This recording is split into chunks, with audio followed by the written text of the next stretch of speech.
Ladies and gentlemen, on our talk on the power of leadership, please let us welcome Dr. Elizabeth Nkumbula.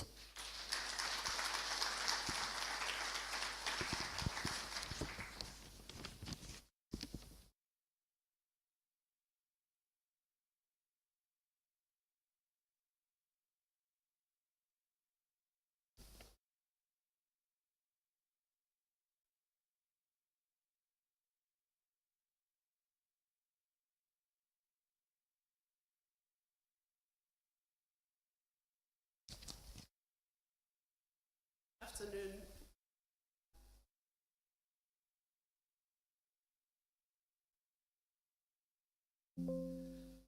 Topic today is on power of leadership. And first of all, I'd like to thank very much everyone who's here for having me here today. It's a great honor to be with some of the leading professionals in safety and health industry.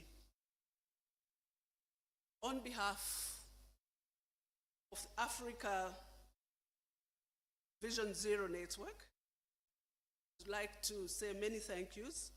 First of all, I want to say thank you to members of the International Planning Committee, which I chair, very much. I would also like to say thank you to the chairperson of the National Steering Committee, the permanent secretary, Ministry of Labor and Social Security, Mr. Luhanga, and his team.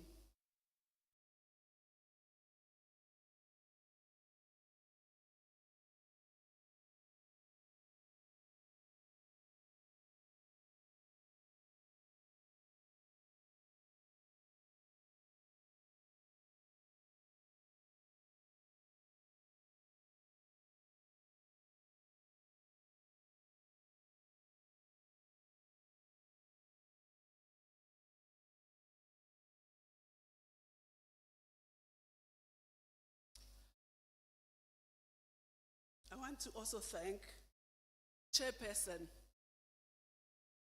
of the National Organizing Committee, Mr. George Kashinka, and his members,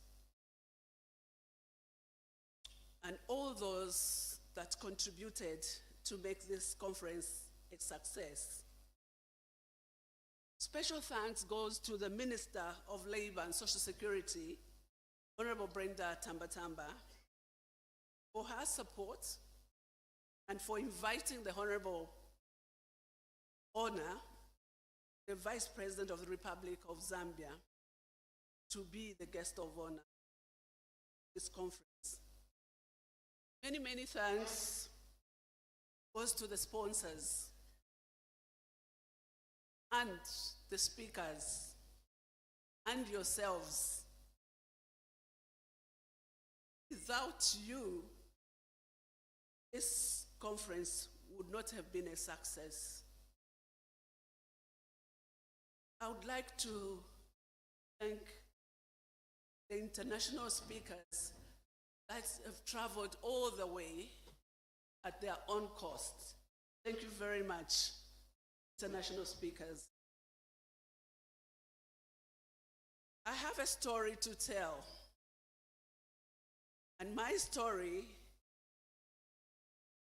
on chemical accidents, a case that I experienced.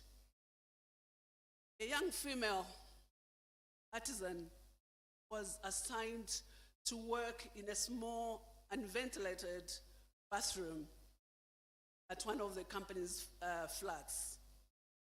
She was wearing a pair of jeans, short-sleeved shirt, and 2 layers of latex gloves. She was using a methylene chloride paint stripper without ventilation or respiratory protection. At the end of the day, she did not return home to her husband. She was newly married, so she didn't return home. She was found dead in the bathroom, slumped over the side of the bathtub. The company findings confirmed that she died from overexposure of methylene chloride and methanol. The estimated airborne concentration of methylene chloride in the room may have reached 10 times the level considered dangerous to health and life. The investigation found out that the air blower and the PPE, which is the personal protective equipment, which was provided by the employer, were not used. They were left in the car. Apparently, she chose not to use them. Now, the question is, why didn't she use them? I guess we will never know.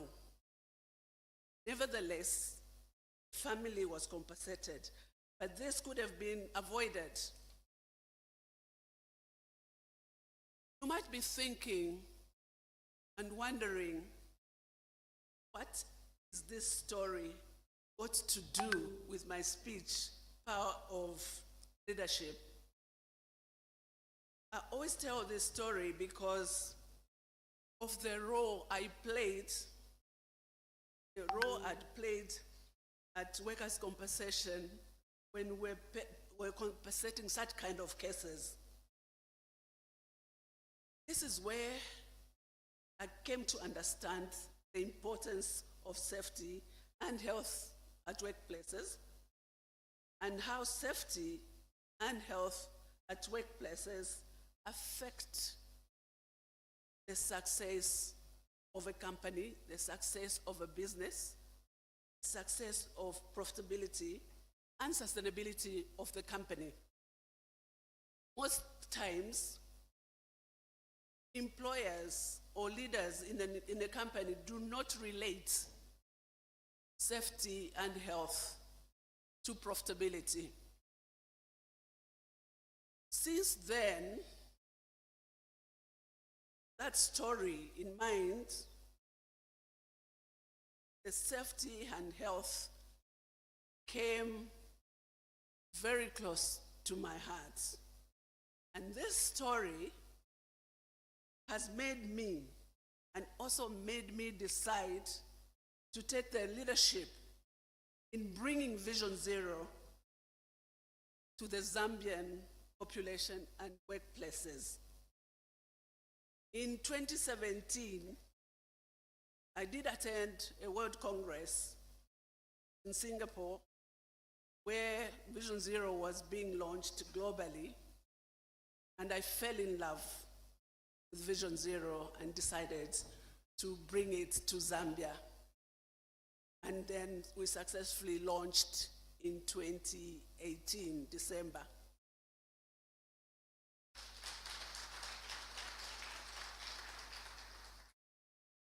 I have two aspects of my speech today, my presentation. The power of leadership is one of them. Other one is the importance of leadership in investing in safety and health beyond compliance. The previous speaker, Helmut, did talk about leadership a little bit, and was telling us that leadership is a problem in workplaces. Most cases, if the leader decides not to be interested in safety and health, then there will be nothing happening in that company. Let's talk about the power and leadership.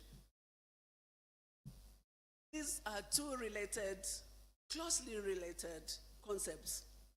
One can define power as the leader's potential to influence the activities of others towards accomplishing a goal. Well, leadership can be defined as influencing the activities of others towards accomplishment of a goal. There is a difference there. Now, I want to know, why is power important in leadership? Power is important in an organization because it helps to accomplish one's objectives. The more power an individual or a group of individuals build in an organization, the more influence you have and the more they can achieve. Power within an organization can be accumulative in a number of ways.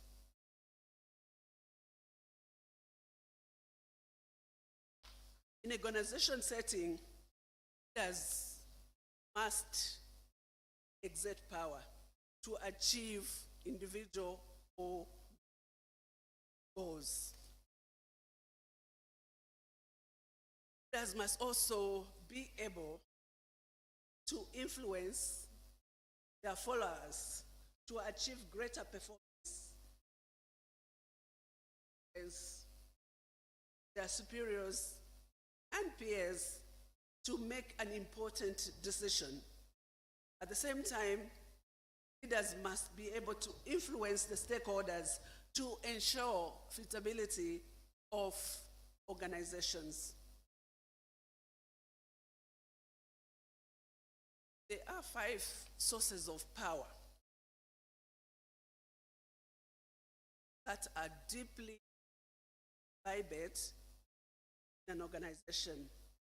A number of authors have identified 5 types of social power. First one being legitimate power, which is sometimes called position power. This is the power that is given to a person based on their position or role that they are playing. The other sources of power are reward power, cohesive power, information power, reference power, and expert power. Smart leaders usually use the most effective type of power at the correct time. For example, because a person has been elevated to a level of expertise, he or she can persuade others to do things for them using trust and respect. And this is known as the power of expert. And therefore, this type of power, which is expert power, is greatly valued in leadership roles. Now, what is the power of a self leader? A self leader has the power to go beyond just protecting the organization. Self leader should also go beyond investing any other thing apart from safety. What you should know, self-leaders present here, is that you are the difference between a company that survives and a company that thrives. Your employees rely on you to keep them safe, and your management teams rely on you to prevent business-creeping accidents. Now, what makes a great leader? Makes a great leader is a leader that is focused and has a vision. A great leader is courageous has integrity, humility, and a great leader should not have jealousy in them. A great leader usually helps people reach their goals. They are not afraid to hire people that are better than them. Great leaders work to build their sources of power. And it doesn't take jealousy. They are always pride in the accomplishments of those that they have helped along the way. A great leader uses power wisely and justly, or it can become a liability rather than an asset if you use it wrongly. As it only takes one incompetent act to result in immediate loss of power. A great leader works to build his resources of power and use that power to influence others wisely. What are the roles of great leaders? One may ask. The first role, the leader, which they must play, is clearly to be chief meaning officer. Being a chief meaning officer, they should let everyone know where they are going to. They should let everybody know how to get there. They should let everybody know why they are going there. And most importantly, what is it in for them? Obviously, it's not something, it's just what is in for them. They must know. And most of the times, why is left out? When leaders commit to a new job or a project, they just come out and say, I need change. It has to be change. Forgetting that people get change. Therefore, there's need to explain to your subordinates and tell them why there's that change. They must understand that to appreciate. As a leader, I said earlier, you have to be a chief meaning officer who gives meaning to everyone and to those people that are out there working for you, so that they understand. A great leader also puts to understand another area of their job, which is to give those directives that you give to your subordinates. Giving those directives and understand that getting off clutter is a big deal. As a leader, you also got to be grooming away stuff that you don't like. You got to be a chief groomer as well.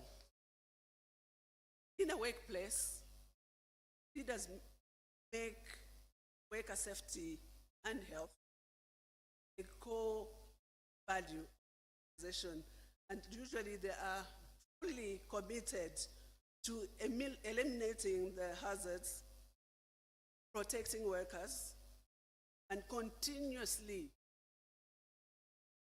improving workplace safety and health.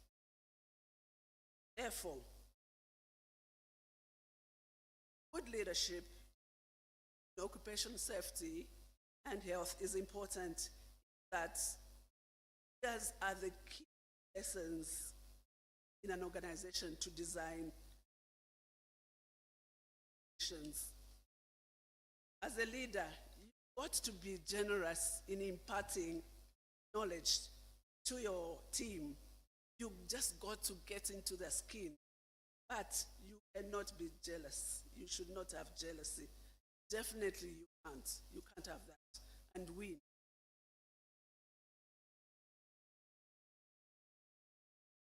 As a leader, You also have to be excited to succeed all the time. You have to be excited.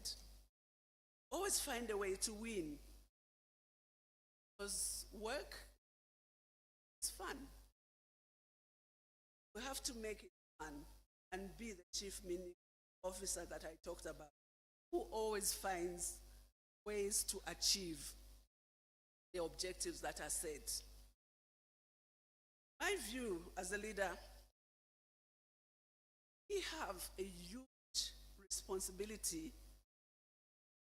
God has given us this job where we are responsible for people's lives. Yes, it's a big deal, and therefore, we should make it a big success for all of them. Please grab a chance to do so. Remember, what families we are responsible for.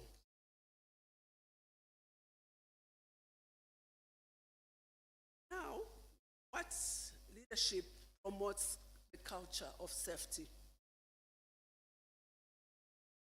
Safety leadership that puts employee safety in the place as a safety leadership that involves establishing and implementing policies, procedures, regulations that ensure the well-being of workers. A safety leadership that is about getting a culture of safety in an organization. Culture of safety which consists of attitudes, values that are demonstrated in a workplace on a daily basis.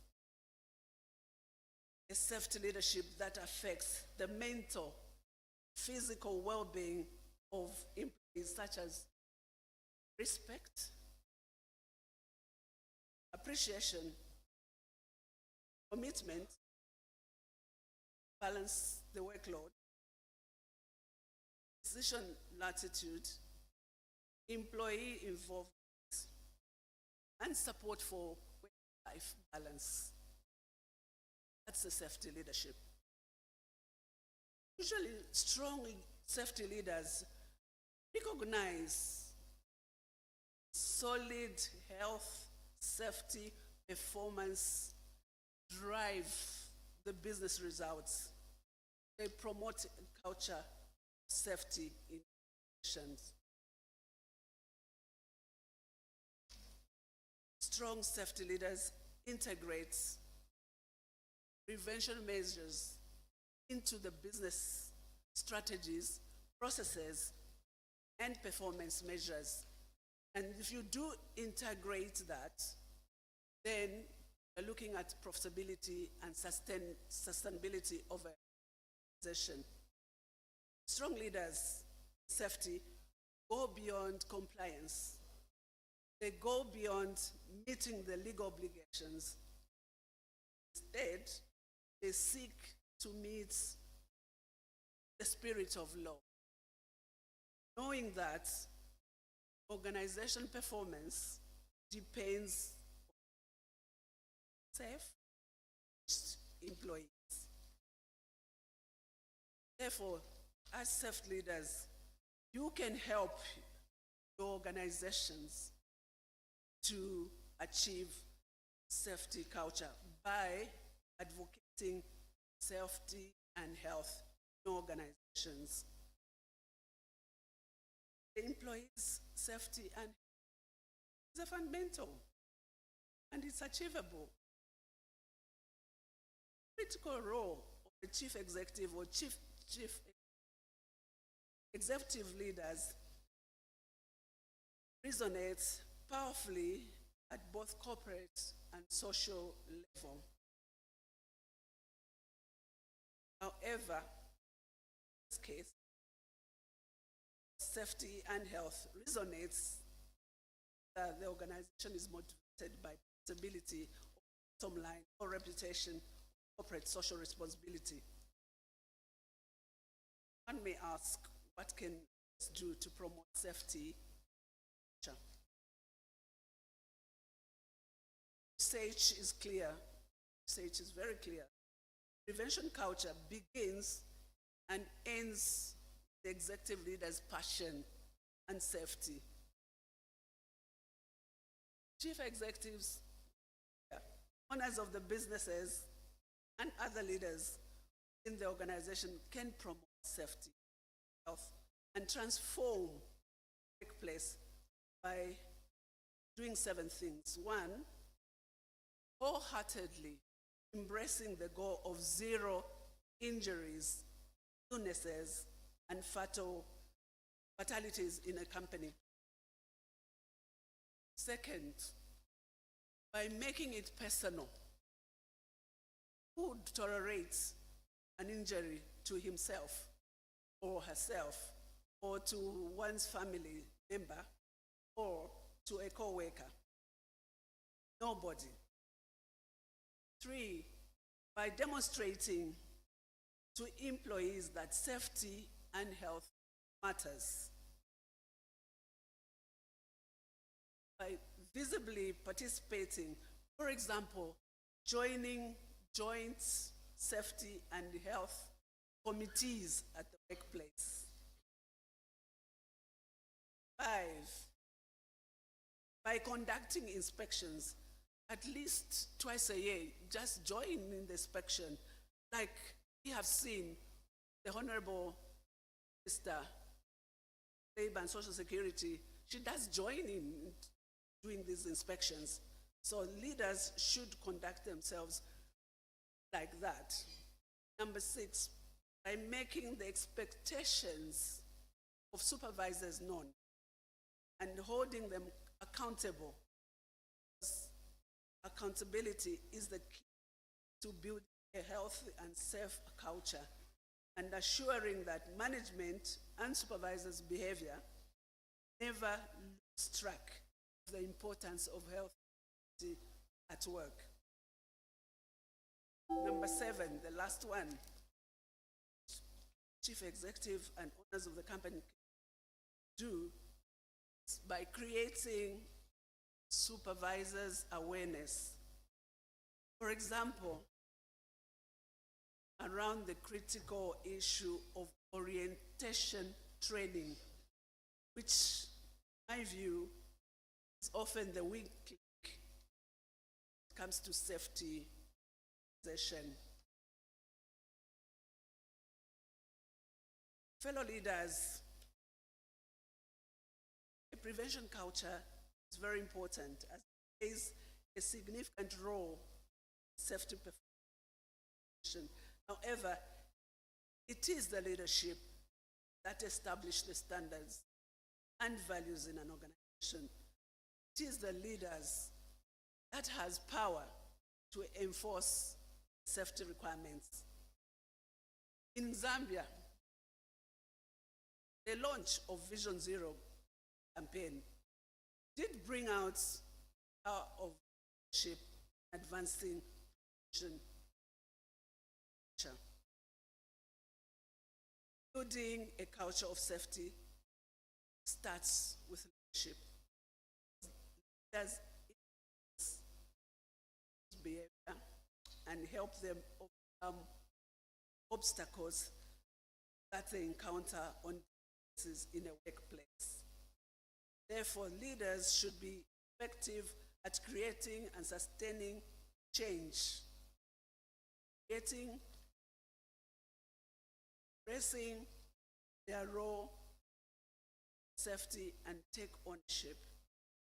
However, it's easier said, but the reality is getting things done through others can be a tightrope walk under the best of circumstances. As you are, well, at the same time, you are a director, at the same time, you've got to get those awareness. Safety excellence requires true commitment, engagement of leadership, and the most critical success in a change is how well that is able to influence others. Here we are today, still advancing Vision Zero,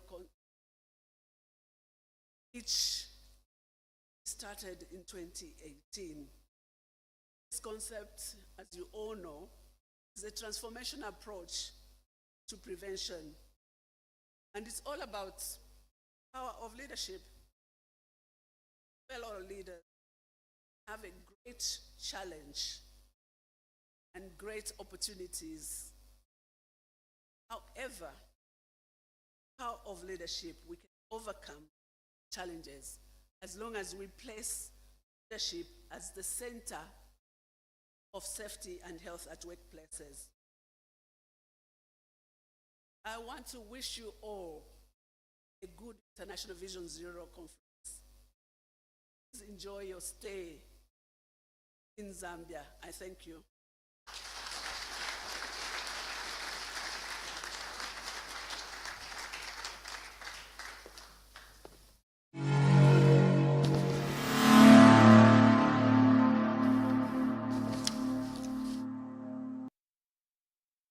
Ladies and gentlemen, just before we go to the next presentation, I've been informed just to speak to those who are using, I'm sure you've seen the headphones, the little devices that are there for the translation. Please, when you do leave, please leave them behind on the tables. I think one or two have grown legs and we can't find them. They won't work where you're taking them to, so if you can, just leave them at the desks. That would really help. So one or two seem to have, but I'm sure we'll find them somewhere. Okay. All right, so the next talk is about collaboration between OSH stakeholders.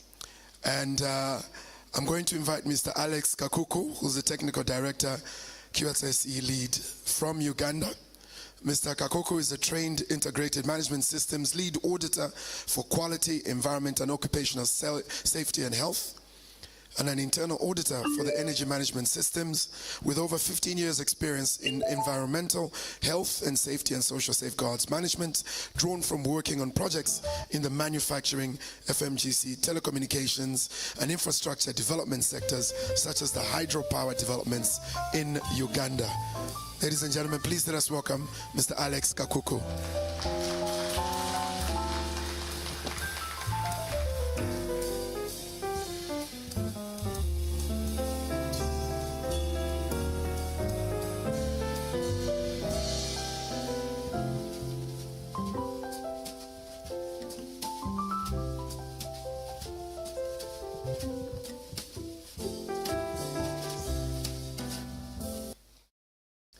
Thank you. Good afternoon, ladies and gentlemen.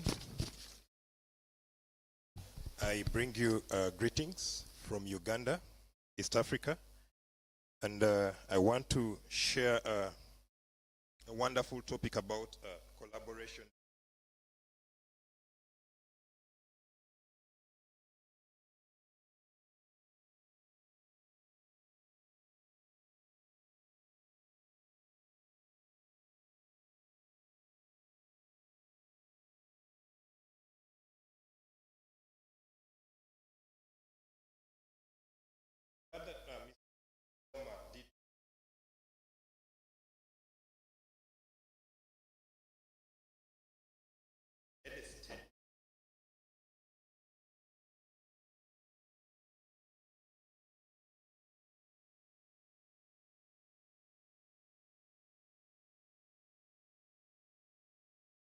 What do we understand by collaboration? Basically, a cooperative, the organizational relationship that is negotiated in a communicative process. I think the aspect of inter-organizational relationship is negotiation. When we look at the ILO, at its core, collaboration is demonstrated. The way it is structured with the tripartite framework, it involves employees, collaborating with the government, usually through the labor ministries, the partner states.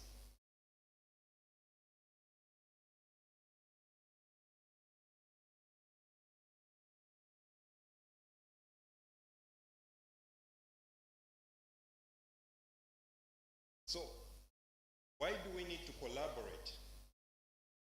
That is a very important question that we need to address in order to determine the best way forward for the different OSH stakeholders.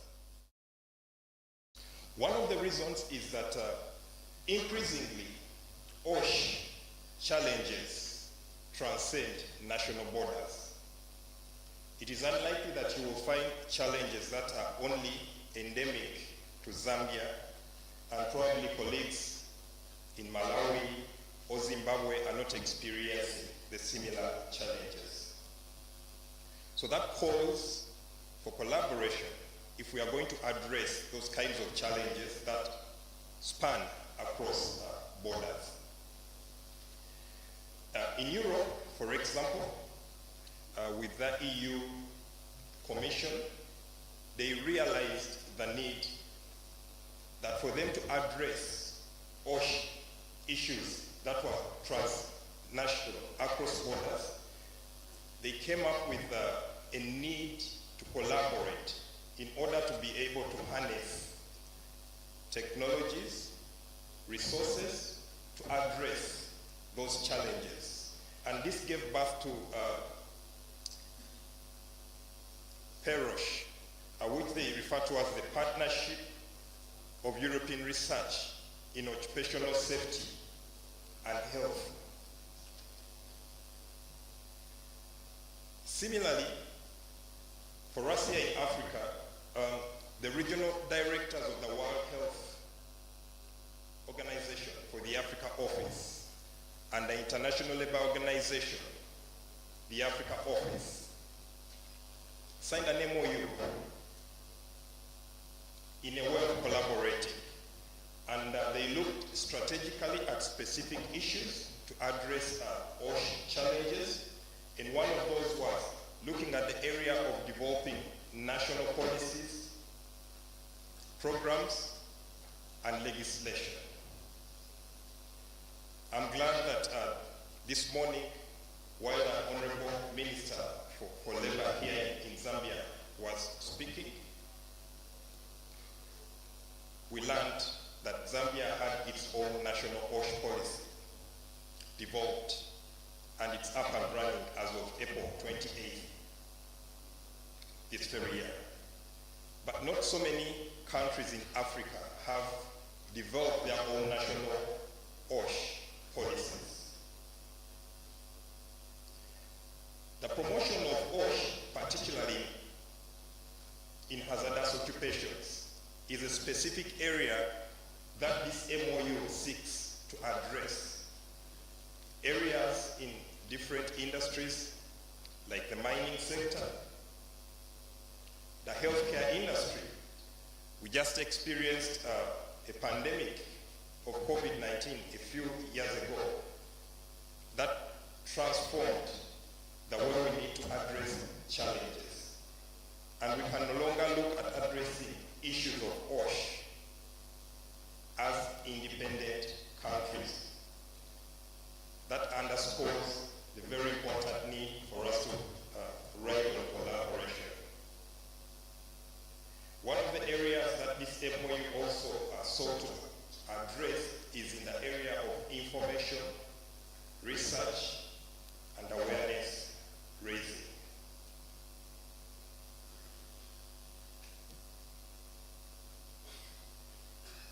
Now, this particular slide, I want to try and demonstrate to us the different levels of collaboration and how they could possibly be interrelated. At the international level, we have the ILO, the International Labour Organization, that has a number of conventions and regulations And once these have been put in place, member states are required to ratify this and have localized legislation that aligns with the requirements of those particular conventions and regulations developed by the International Labour Organization.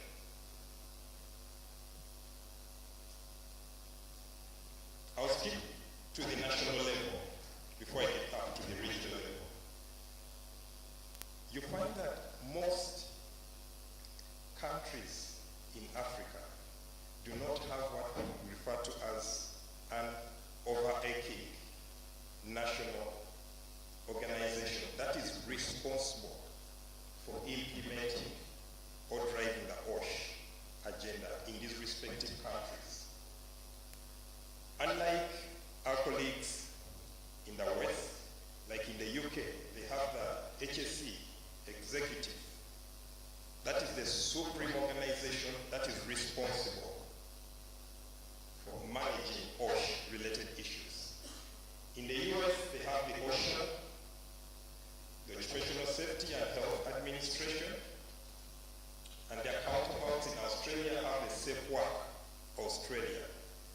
All these organizations have been established by their respective national laws and given the mandate to coordinate and manage issues related with OSH. In China, they also have the State Administration of Work Safety that is responsible for handling issues related with occupational safety and health as a supreme organization.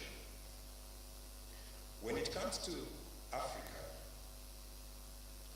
most of our countries have OSH as a department that sits with the ministries of labor or the equivalent in respective countries. And many of these departments have not been wholly empowered to coordinate and ensure that OSH functions and concerns are addressed. So it's important for us in Africa to understand where the challenge is. If you have an entity that is not empowered, then you can hardly achieve what would be required to achieve in as far as occupational safety and health management is concerned.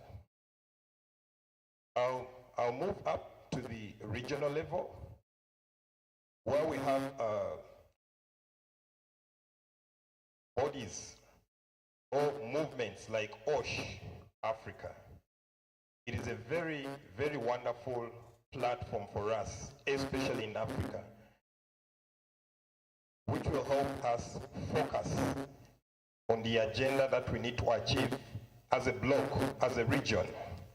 Because different countries in Africa are at different levels. And through such a platform like OSH Africa, we can collaborate at the national levels and help each other to move in the right direction.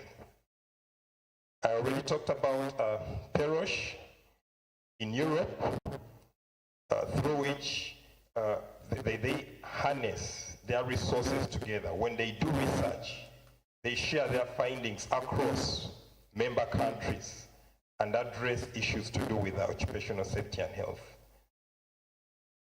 And most importantly, Vision Zero, the very reason why we are here in this room today. It's a very wonderful platform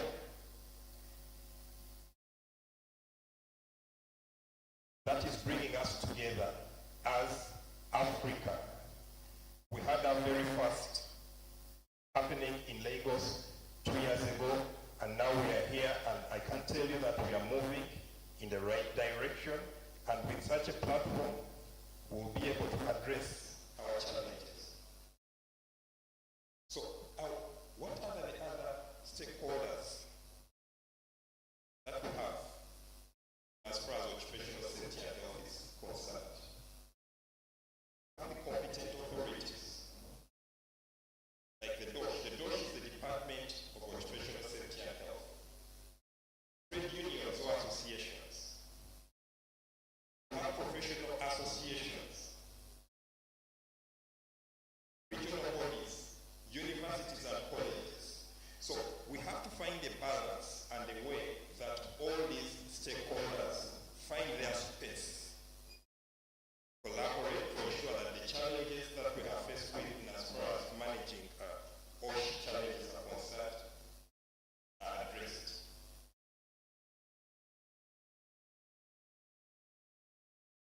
Going back to the International Labour Organization, the principle of tripartism, which ensures that governments, in consultation with their respective organizations, work together with the social partners, the workers, and the employers, and they have an equal voice in discussing OSH issues.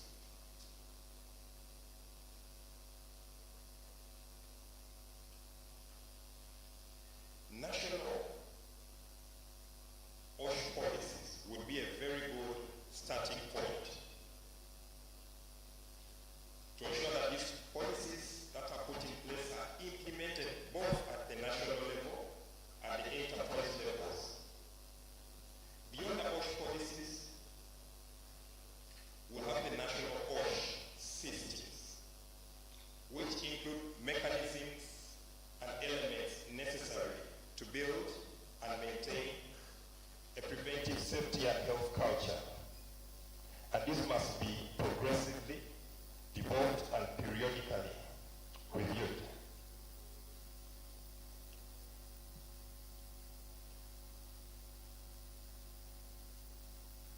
One of the core principles for safety and work environments is the right that workers have, which is enshrined in the United Nations Universal Declaration of Human Rights, that everyone has the right to work, to free choice of employment, to just and favorable conditions of work. Workers, employers and governments, therefore, must ensure that the rights are protected and the working conditions and environment of workers are decent. This can only be achieved if we push for collaboration at the different levels of our OSH stakeholders. Now, we are faced with a few challenges for collaboration amongst our OSH stakeholders in Africa. And one of them is the structural deficiencies associated with our current laws. Many of them are outdated and do not respond to the challenges of the day. For example, if you look at a need to levy a penalty for a violation, when you look at the currency points that are indicated in many of these laws, when you convert the value of the penalty against the violation,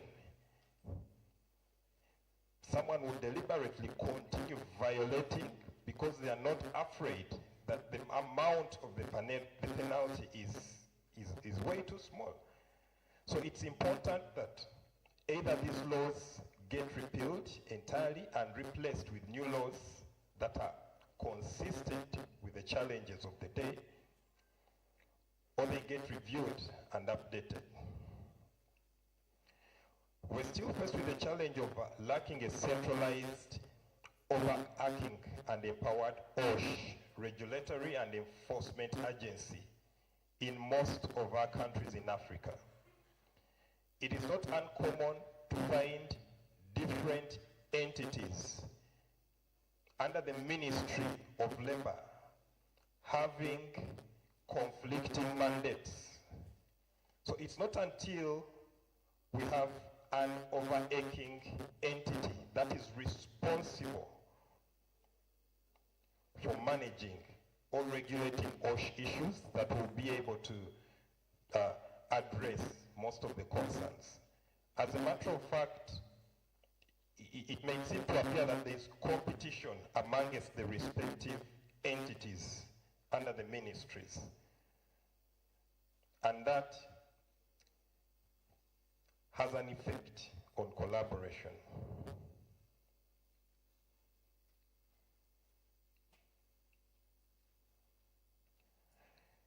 Underfunding is also a very big challenge. Most OSH regulatory and enforcement agencies in the developing countries are underfunded. And we also faced with the challenge of inadequate staffing of technical personnel and risk specialists. If you look at the statistics from the ILO, they recommend that for every 10,000 workers in an industrial market, we should have at least one OSH inspector.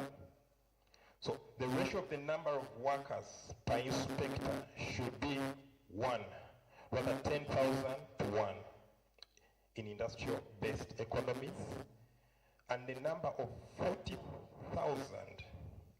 workers to 1 inspector in the less developed countries. But this has not been achieved by most of the countries in Africa. We also have a lack of a reliable online central OSH database. Those are some of the concerns that we need to address. I want to leave you with one interesting quote that Henry Ford made. Henry Ford said that coming together is a beginning. Staying together is progress, and working together is success. So as we brainstorm and think about that, I want to urge us in our respective spheres to push for collaboration. Thank you.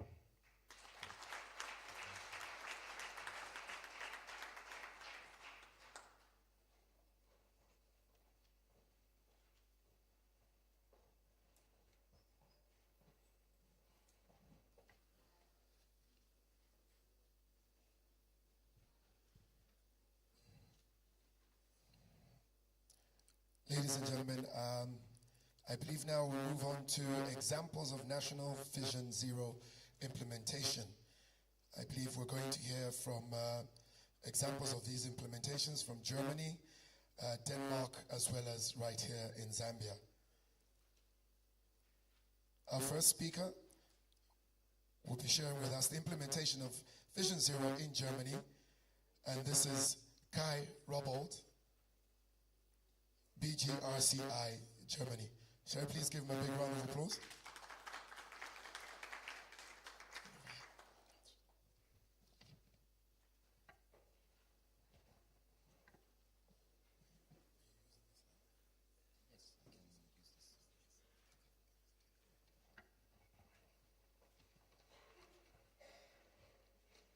There is no introduction. Okay. Good evening, everybody. Thank you for introducing me. My name is Kai Rawald, and I'm very pleased to be invited for this great conference and see this beautiful country, first time in my life. Yeah, and I would like to report you about our experience in Germany with Vision Zero. In Germany, employers are covered for accident and diseases during their job by a social accident insurance. I think it's similar to the way it's in your countries. And in Germany we have 9 of them that are separated in a number of industries.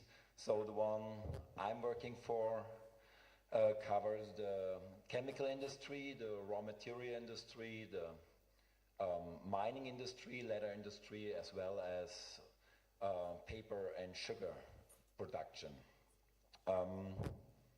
Yeah, you can see a little map of Germany. So I'm active as a labor inspector in the very north of Germany, close to Hamburg. Maybe you heard about it. And as a labor inspector, I have to visit the companies, I have to do inspections, I have to counsel and also supervise them in health and safety. As well, the BGRZI is leading the presidency of ISA Mining for many years, and I'm active as a consultant in ISA Mining for about 9 years now. Yeah, implementing Vision Zero started in 2014 when our board of directors asked for a new impulse in prevention. So our formerly head of prevention, Mr. Enes, developed the 7 golden rules that are already very famous here, so I don't need to repeat them. And we use them for all these years already now. Vision Zero doesn't mean to us zero risk strategy. This is absolutely not possible, but we see the need to reduce the risk as far there is no serious accident happening anymore. Novelty to us was to define 7 goals for a period of 10 years, and we also developed measures to reach our goals. I want to give you 3 examples of measures, clear, concrete measures we developed. First example is our trainee contest that addresses the young workers. Here they come a little bit in a nice way in contact to health and safety. It's a high level of motivation they get because it's like a little contest against others. And so they come in a positive connection with occupational health and safety. This is correlated to our rules number 6 and 7, invest in people and qualify them. Yeah, the result of the trainee contest is always very positive. It puts us in a positive mood, so we can see that a lot of them, like 60%, are motivated to learn and to train by themselves. They can show their skills, they learn about health and safety and also motivate the workers in their company. And so they start in their job with a positive connection to health and safety.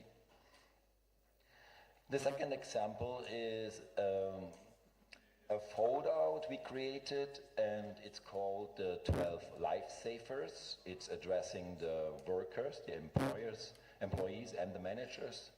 And it is with clear slogans, announced with simple phrases based on statistics. So we analyzed around 400 fatalities in the last years and found out that there is a connection to behavior. And this foldout that is also available in our download center. You can see the address on the top of the slide, and it's also available in English. This should really be able to arrive everybody, especially the managers, to see that what they can do. The third example I want to show you are focused actions. So here, for example, responsibility in occupational safety that lasts for a period of 2 years and addresses the leaders especially. We want them to enter our seminars that are also supported by lawyers to give them more seriousness and make them really think about their responsibility they have for the employers. We heard already in another presentation that this is a problem all over the world. Leaders sometimes just come in a position because they are qualified in their profession, but they don't grow in the area of health and safety. So this is a lack we want to close. Yeah, so these are the 3 examples I wanted to show you. 7 years of Vision Zero were running fast, and so we now published an interim report to see how close we come to our 7 goals, or we are already coming. In the preamble, our leaders, Mr. Overscheven and Mr. Weiss, already confirmed that Vision Zero is our strategy and the basic strategy for our institution. This goal has not yet been reached, but we are on the right track. So this gives already a little impression, but let's have a look at the results. The first goal we developed is to reduce the risk of accidents by 30%. We see it as an occupational accident per 1 million hours, and the reference value is the year 2014 to us. Now we look at the year 2021 and see that we are in a good track. This statistic is a little bit influenced by the pandemic. You can see in 2020 where we had a huge lockdown in the industry.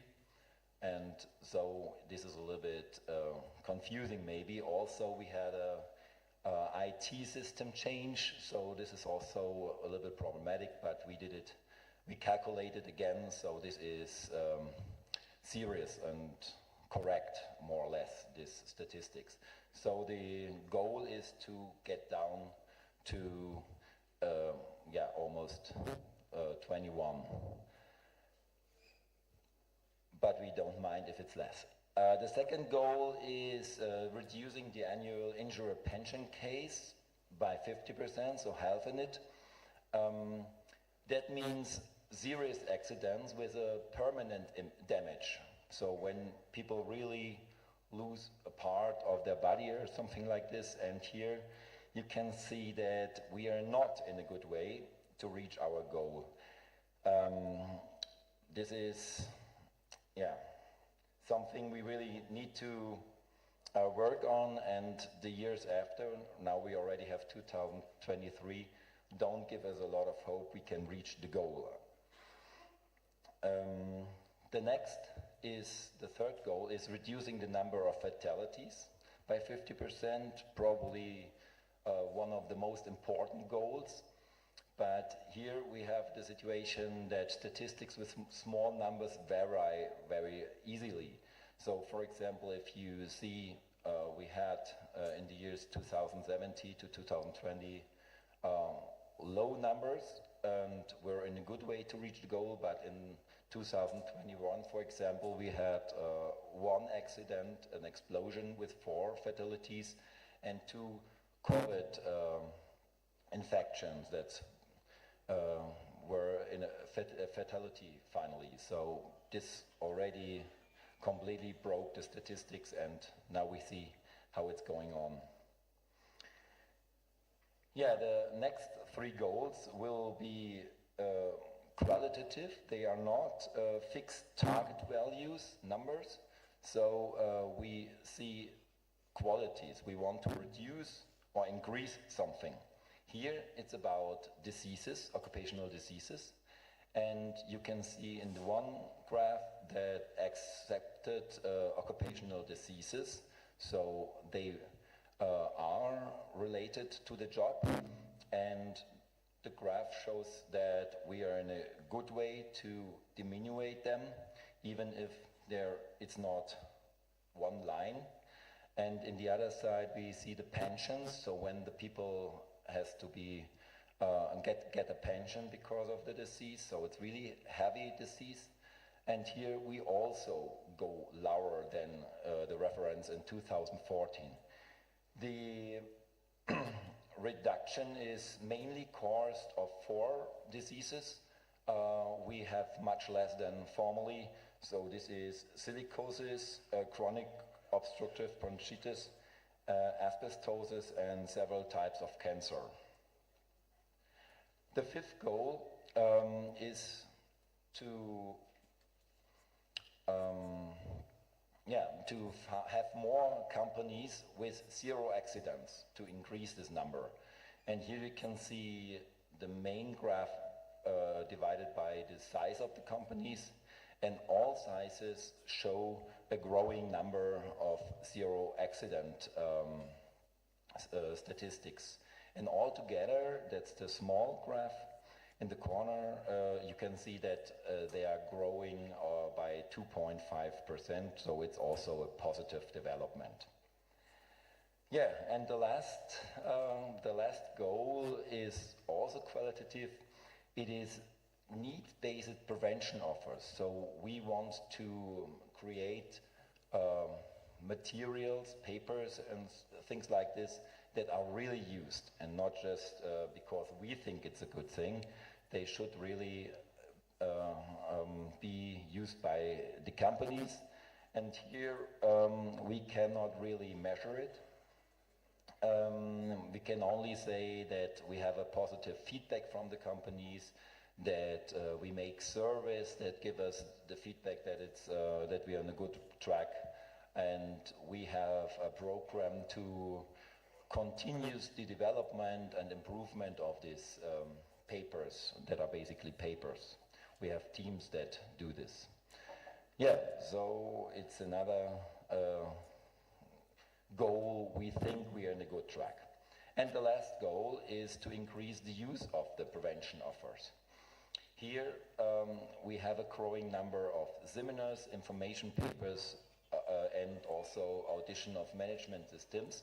We offer our own management system that is growing by 36% until 2019. Why did I show you the numbers of 2019? Because of the pandemic, the numbers of 2020 just completely crashed the statistics, and this is, saying more the truth. So these are the 7 goals, and let me say in my conclusion that we are quite optimistic that we can reach most of them. It's the overwhelming number of them are already in a good way. Probably 1 or 2 we will not be able to reach. But in general, it has a massive impulse. It gave a massive impulse to our department of prevention, and gave the colleagues orientation, and is helping in general for us also to simplify the structure in occupational safety and health for the companies. So let me say it in one sentence. Vision Zero is more than reaching numbers after a period of 10 years. The real requirement is to implement a prevention culture in the companies. And in this idea, I think we are in a good way. And I want to end up with the words of our head of prevention today and formerly president of ISA Mining, Ulrich Mesmann, that said, "That's a thick board we have to drill. We just can be patient until Vision Zero has entered the thinking. You cannot instruct, and that's why it's important to keep the wheel running." That's exactly what we are doing. Thank you very much.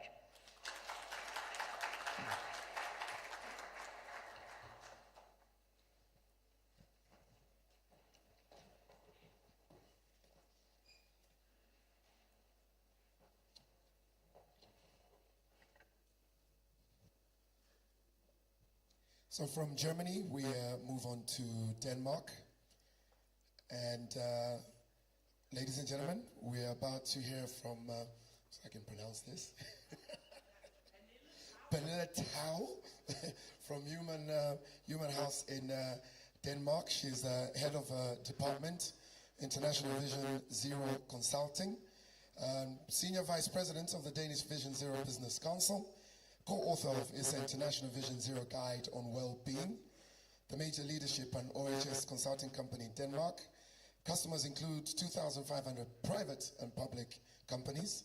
Human House operates in Europe, Asia, and the Americas, authorized in all aspects of safety, health, and well-being. A professional, accredited IOSH Vision Zero training provider. Ladies and gentlemen, put our hands together for Ms. Pernille Tau.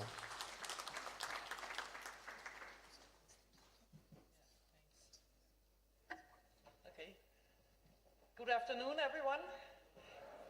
You know, I think we should start by just getting up from the chairs because you've been sitting down for a long time. So please get up. I'm not a physical instructor, so I will just tell you to stretch your body and to breathe, to get in some air, you know, stretch your arms so you can last until the coffee break. Thank you so much. And you can sit down or you can prefer to stand up, that's up to you. Thank you so much. So, first of all, thank you so much to the organizers for inviting me from Denmark to the beautiful country of Zambia.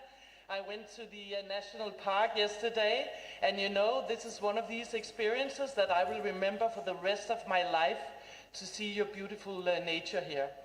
And I'm so honored to be part of this very important conference also.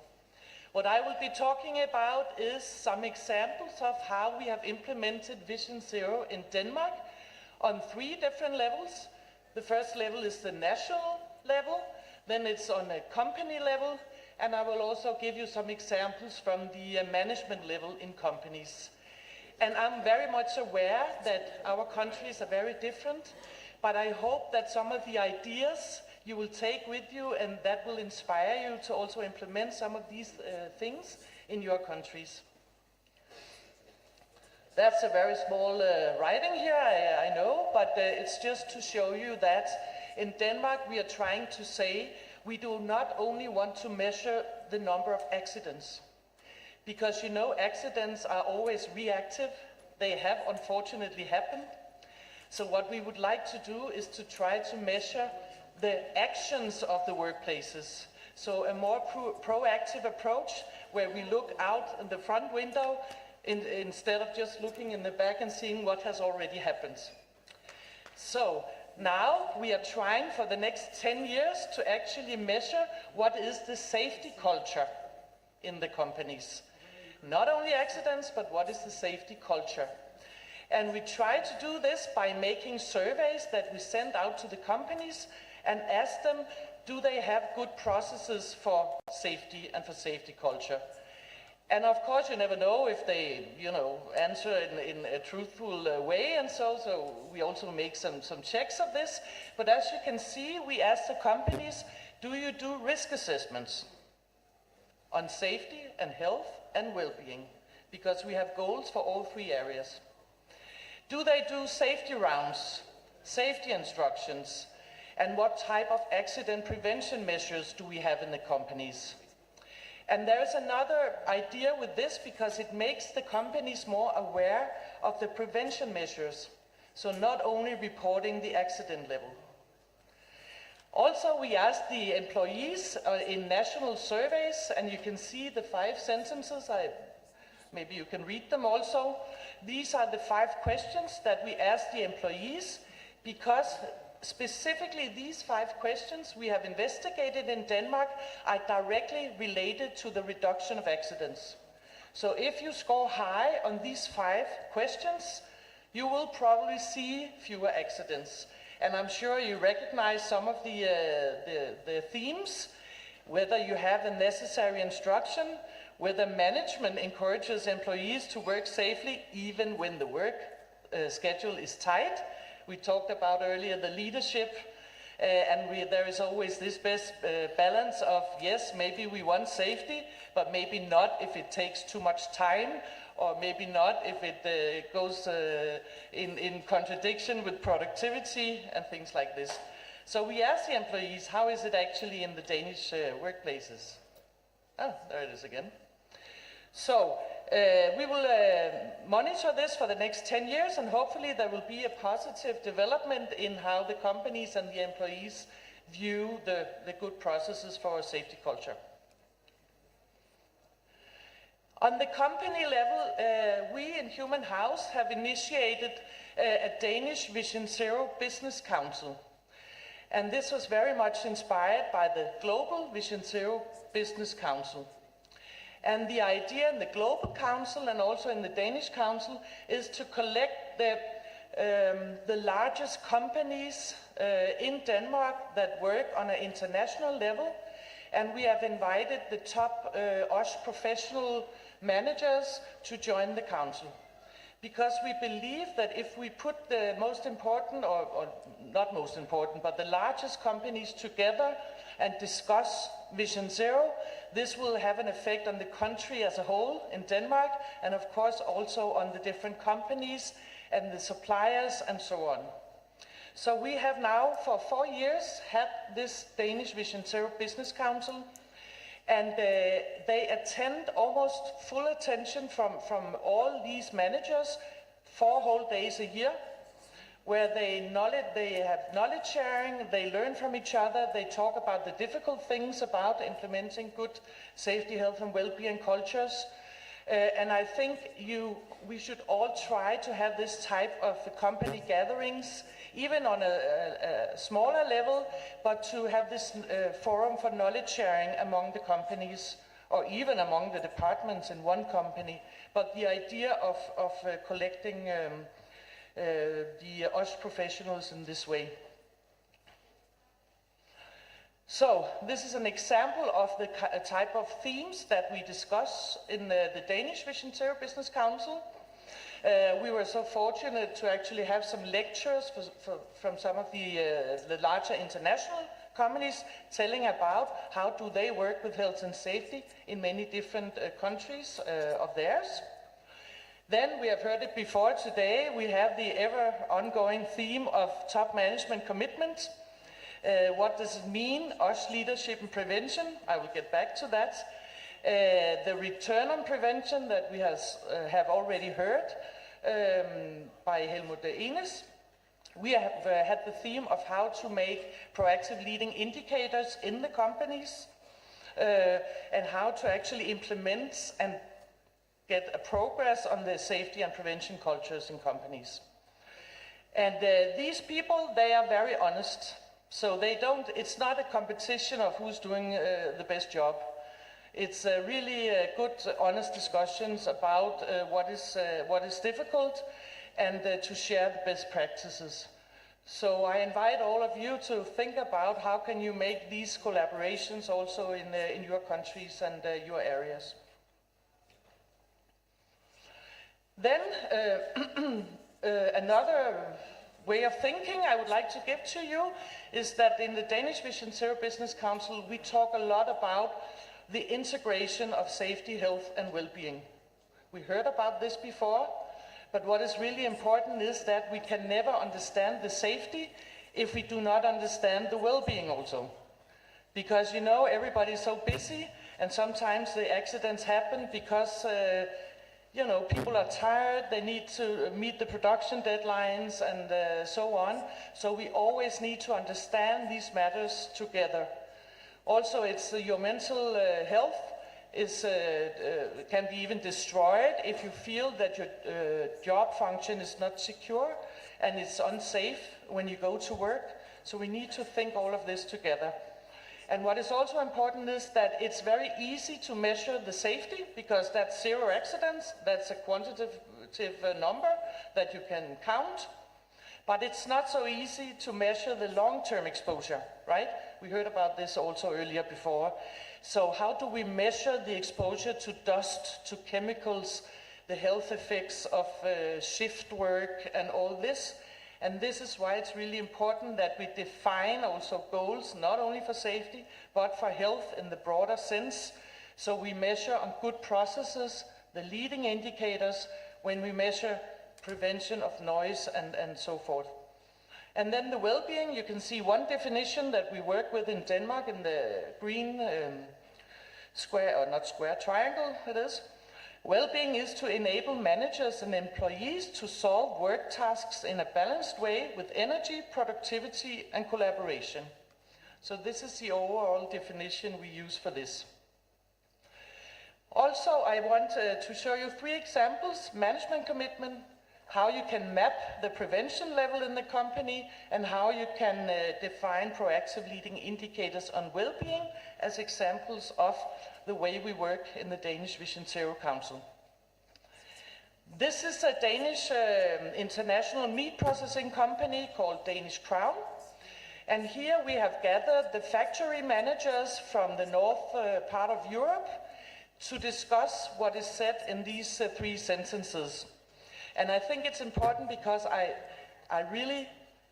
this has proven to be a very good way to get the management commitment.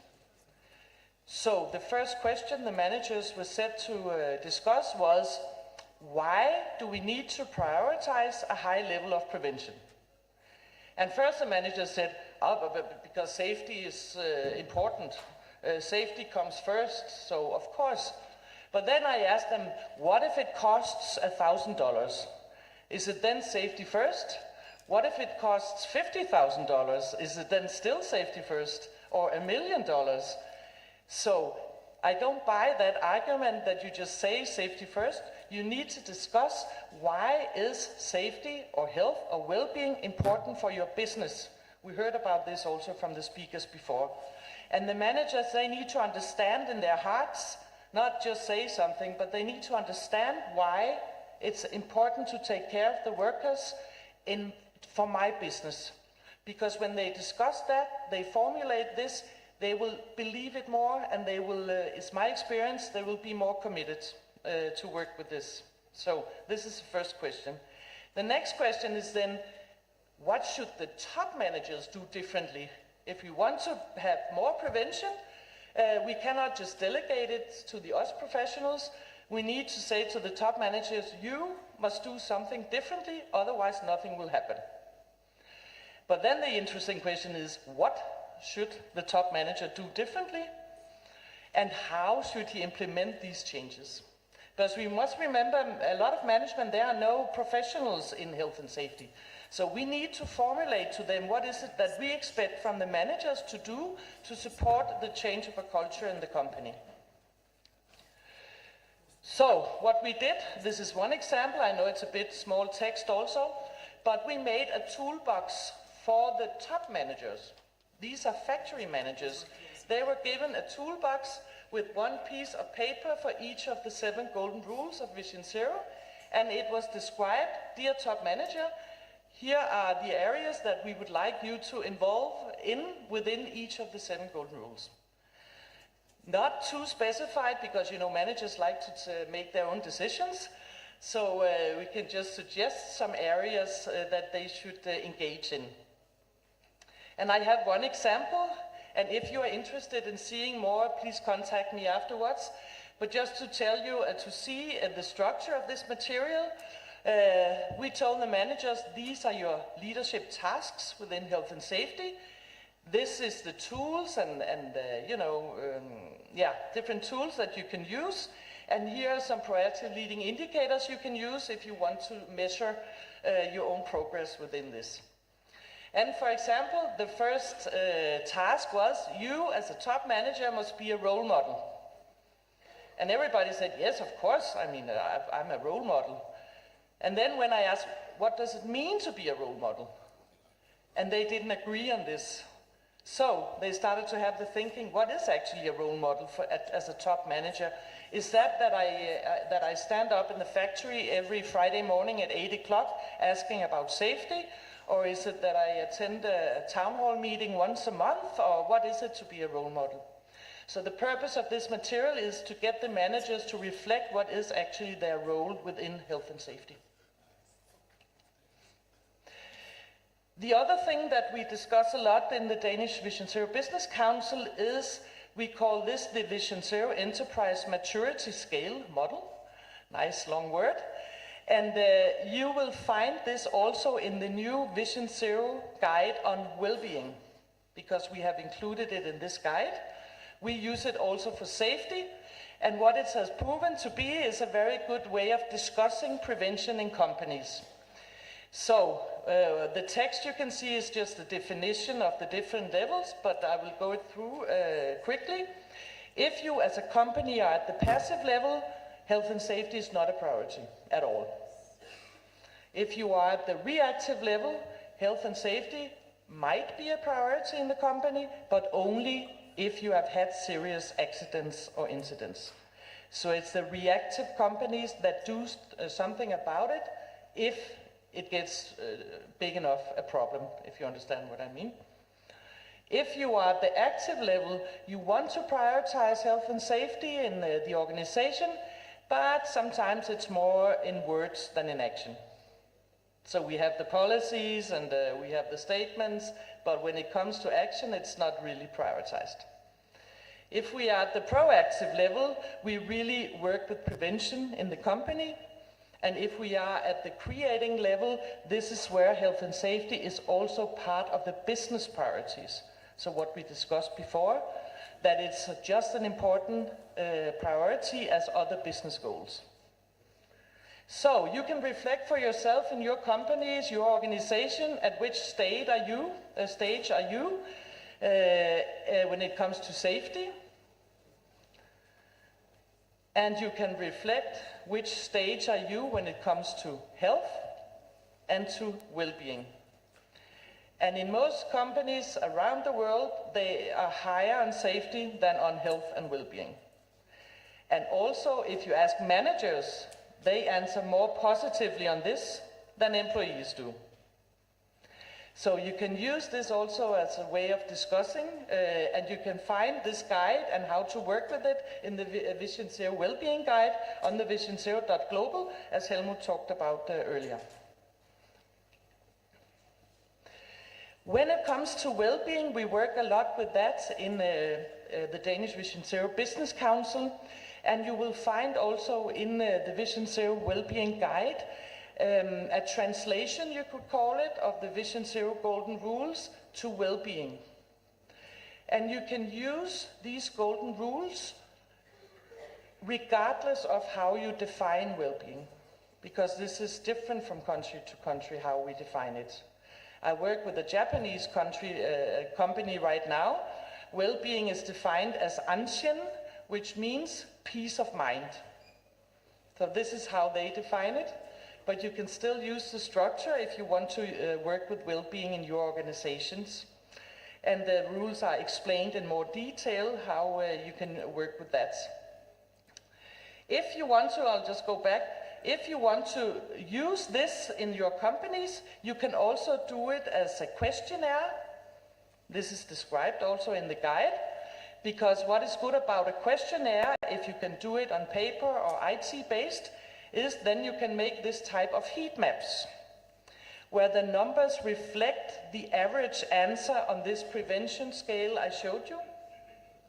So you can see how do the employees answer compared to how does the different management level answer on prevention level in general, but also for each of the 7 golden rules.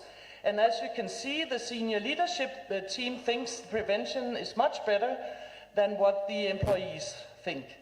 So it can create some good discussions in the companies. Also, you can find in the well-being guide examples on how do you formulate proactive leading indicators on well-being. One efficient indicator could be how often do you talk about well-being at staff meetings? That could be one way to measure if well-being is a priority. Yeah, so our experiences in Denmark is that Vision Zero can be integrated maybe more easily than other health and safety strategies before in the business strategy, because it's so simple, and because for many companies, it's in my part of the world, it's about retaining and or attracting and retaining employees. So Vision Zero can be a quality mark that this company works with Vision Zero, and therefore we can attract and retain more employees. The mindset is applicable in all industries, all company sizes, all job functions, and so on is our experience. And then if you want to work with this management commitment, there are so many good tools on the Vision Zero.global. Also, for example, managers, they can evaluate themselves. How are they actually working with safety and health prevention? So some good tools for this. If you want to get started with Vision Zero, one example, if you work in companies with IT-based surveys, you can start asking people about the prevention level in the company. What do they think, as I explained before? Or you can also use this prevention level scale at the management meetings to have an open discussion. How's the prevention in our company on safety, health, and well-being? And of course, the education of what is Vision Zero. In Denmark, it's a very good argument that the EU has implemented or now talks about Vision Zero as a means of reducing fatal accidents, because then I can say to companies, you know, this is an EU strategy, you should at least know about this. So that helps us. And then we have now companies doing, I'm not sure if that's an international word, but a gap analysis where they go through the 7 golden rules and actually evaluate the existing goals and action plans and strategies that are in the companies. How do that fit into the golden rules, and where do we have some gaps?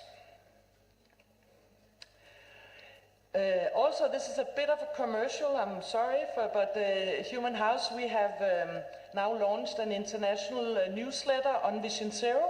It's free to be part of this or to sign up for this newsletter, and we hope that this can start a global discussion of good practices within Vision Zero from all parts of the world. There is you can scan the QR code or just sign up, and there are no obligations. It's free, and you can read it, and if it doesn't interest you, just throw it away again. So I hope that some of you will sign up for the newsletter. So I think my time is up.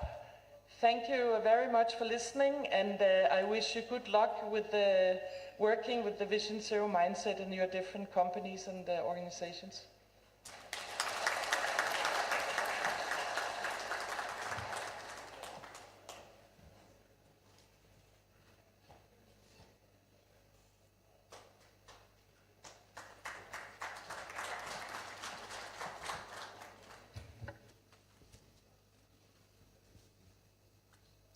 For our third example of National Vision Zero implementation, it brings us back here to Zambia, ladies and gentlemen, and I'm going to call upon Mr. Chansa Kapema, who's the manager of Workers' Compensation Fund Control Board, Zambia. Mr. Kapema is the manager, Occupational Health and Safety for Workers' Compensation Fund Control Board. His work involves medical assessments in collaboration with OSHI for workers from the mining and quarrying operations that contract occupational TB and pneumoconiosis for purposes of compensation. On the proactive side, his role involves workplace OSHI inspections to ensure safe working conditions. Mr. Kapema.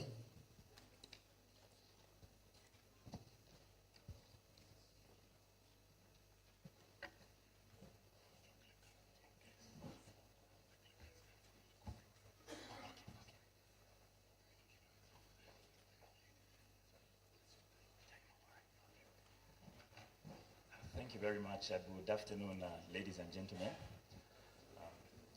I would want to present, first and foremost, I'll begin, of course, with the Vision Zero in a nutshell, try and explain the concepts behind Vision Zero as we take it in Zambia. The layout of my presentation would be the introduction, Vision Zero, then Vision Zero principles, then the 7 golden rules, then it's a people-centered approach that we are also looking at when we talk about Vision Zero. Then we'll also look at the psychological risks, and then item 7 will be the highway of health and safety. Thank you. And then, of course, we'll look at what we are actually looking at when it comes to the Vision Zero post-launch activities that we are doing as Zambia. Then, of course, I'll conclude. In terms of introduction, the board, of course, collaborates with ISA and ILO on compliance and accident prevention. Then we are also looking at, we are looking at Vision Zero as an ISA initiative for achieving a global action of prevention culture. What is Vision Zero, you may ask? Vision Zero is action, which is followed by vision. Then we are also saying that Vision Zero is anchored on the 3 pillars of safety, health, and well-being. The previous speakers have actually spoken on the importance that we've actually put so much on safety and well-being, and then we are not looking at the health aspect very, very well. Then we are also saying that Vision Zero is a paradigm shift from faulting to solution finding. Usually when you're doing safety inspections, you tend to fault the people you're inspecting. We are saying that this is a no faulting process, but a solution finding process. Then in terms of technological advancements and service provision, we are saying that we should not compromise the safety and well-being of workers.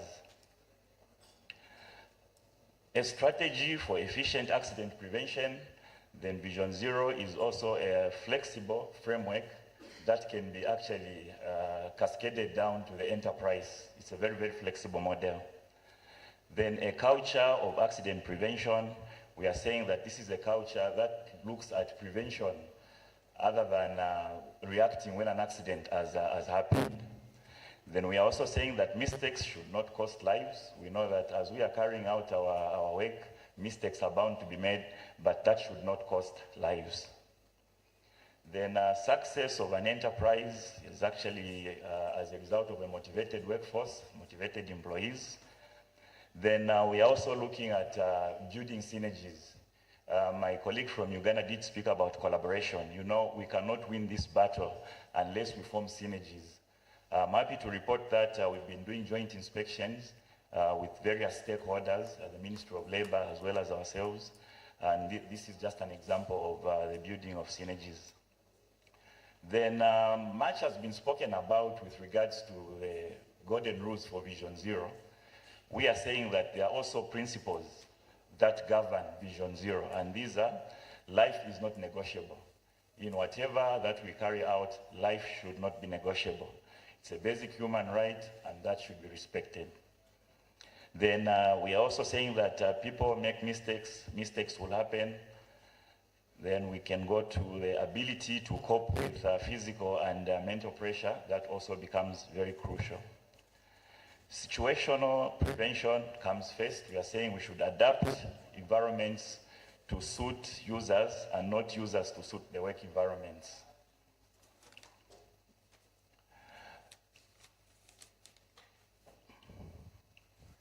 We now talk about ensuring of safety and health in machines and equipment at the workplaces. We talk about keeping machines, facilities, and equipment up to date with latest OSH standards. Improving qualifications.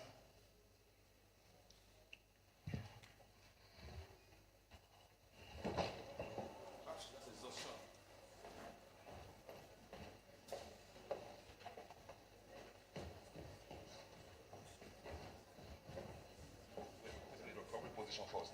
No. Let just lie him.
Sure.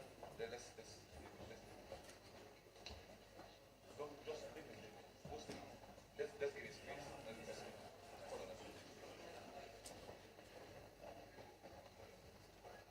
We just have an interlude for a short while. Thank you.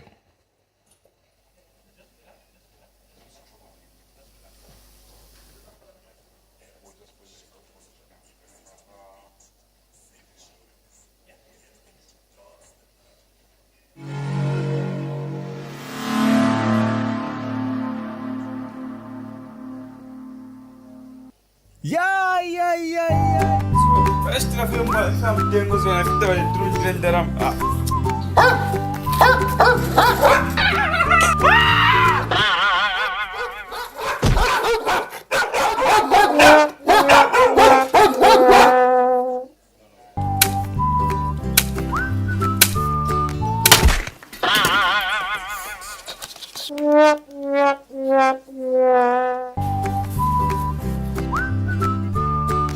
Because accidents can happen to anyone, anywhere. That is why Workers' Compensation is now extending coverage to domestic workers. Compensation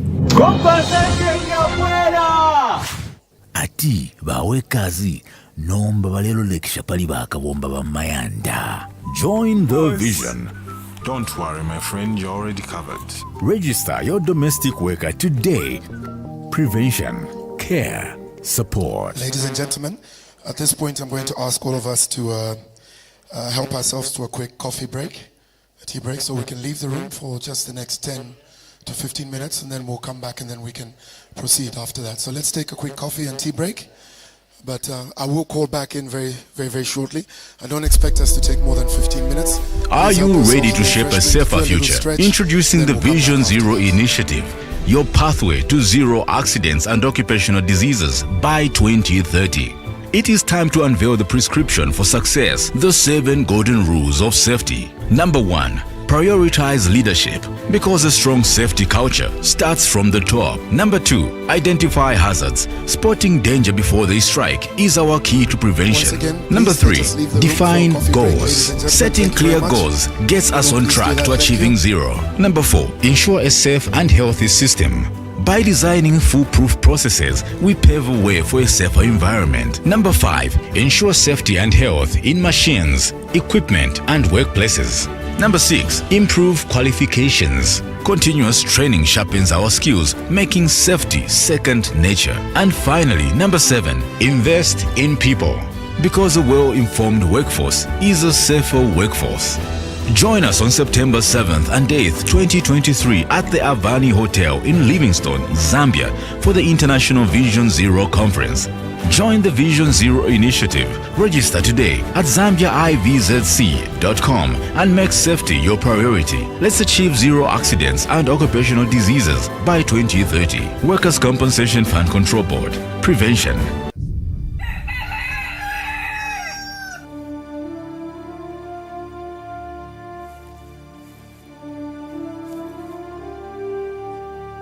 My father works at an oil refinery company.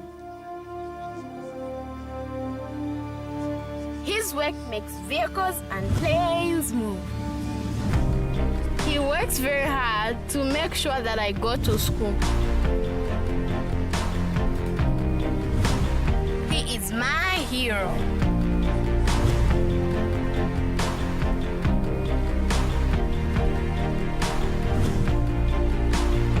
He makes a lot of people very happy. But I worry about his safety and health. Workers' Compensation Fund Control Board, promoting health, safety, and well-being through Vision Zero.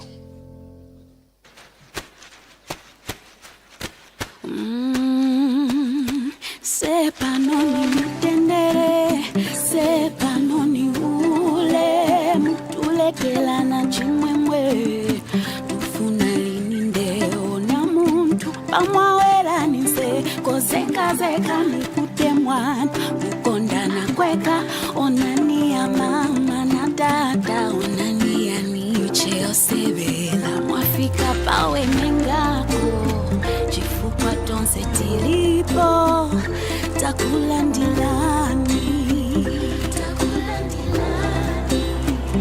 nyumba ya suni yangu, osamba soni mipanu, takula ndilani, tilie kaso funsani, vamafuna tikupeni, takula ndilani, takula ndilani, alendo fikani, tenzo kulindilani, alendo fikani, takula ndilani, alendo fikani, tenzo kulindilani, alendo fikani, takula ndilani.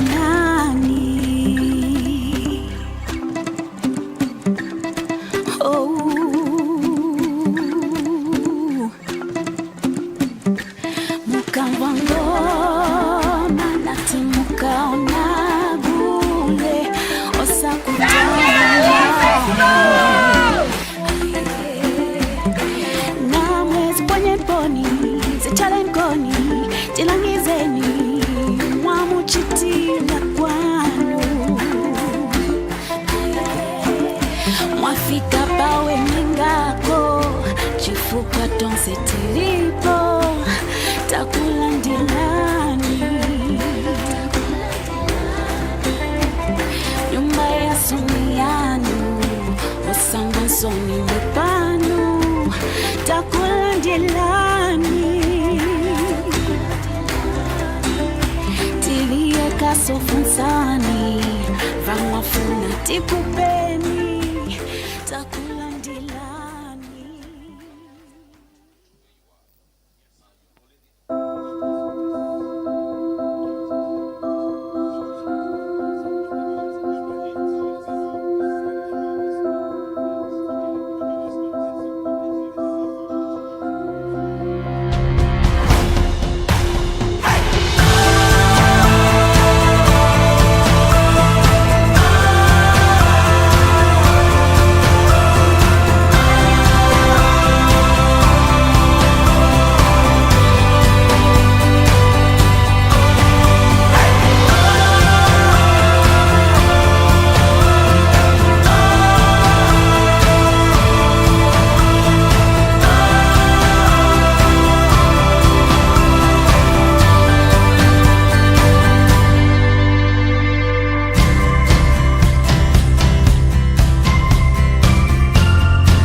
Explore and experience the magnificence that is Zambia.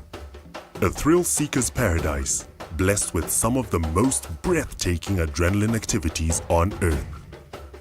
Choose from whitewater rafting, to gorge swings, to bungee jumps, and set your inner superhero free. If being up close and personal with nature is more to your liking, then we have just the thing for you.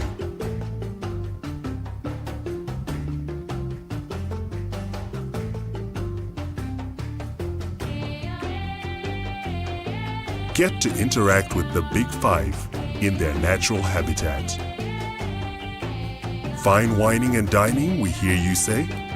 Say no more and be spoiled for choice with a stunning selection of top culinary experiences, all catered to suit each and every palate.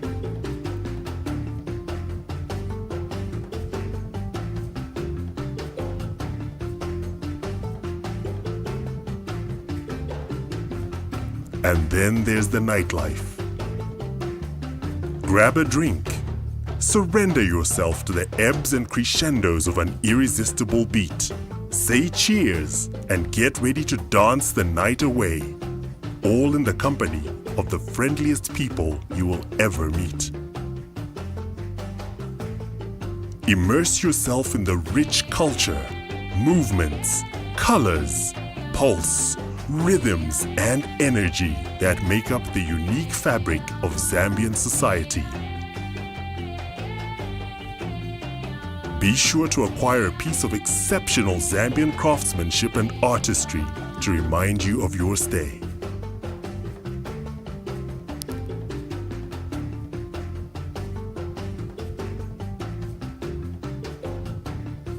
Travel back in